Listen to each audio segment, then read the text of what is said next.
So we're here today with Jon Perring at the iconic Tote Hotel, which of course is one of the major live music venues.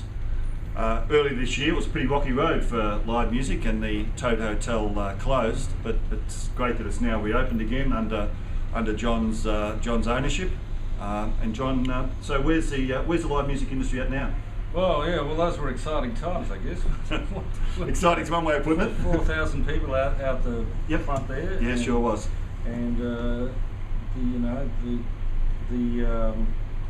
that sort of resulted in a dialogue that Fair Go and Slam had with the government. Yep.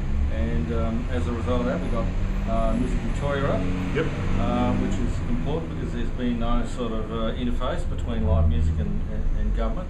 And of course, we continued to negotiate over the liquor licensing conditions with the bureaucrats and the government, resulting in the Accord Mark 1 and Mark 2, which recently got signed a couple of weeks ago. It was fantastic, and one of the key elements that I know you've always pursued was to de-link live music from what people talk about as being dangerous or violent venues. Yeah, well, and that was really one of the things you found very difficult. Yep. That's right, because there was this assumption somehow that the live music resulted in a high risk environment. Sure. And we vigorously disagreed with that. Absolutely.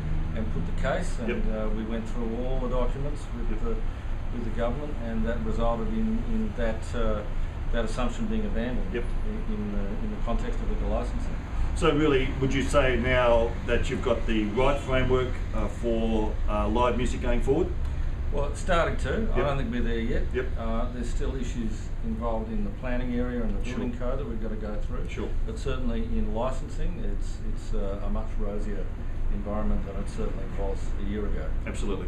So turning to another issue, having Circus Oz now coming next door to you. We had an opportunity 6 or 8 weeks ago now to have a bit of a launch of Circus Oz and to celebrate, of course, the Tote being a great neighbour to Circus Oz.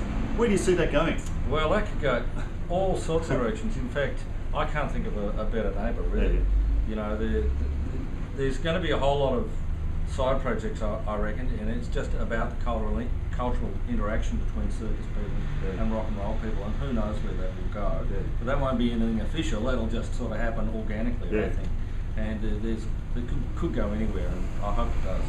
Really, when we talked to Circus Oz earlier, and they've got a YouTube that's going up as well, they talked about that many of the musicians and performers that are part of Circus Oz, of course, got their first start here at the Tote Hotel, and there's this wonderful real synergy now between the two of you. Yeah, well, I've known heaps of people who've been within the Circus Oz band over the years, and lots of them have played in projects throughout our sort of group of venues, Bar Open here. So I'm sure that'll continue to happen.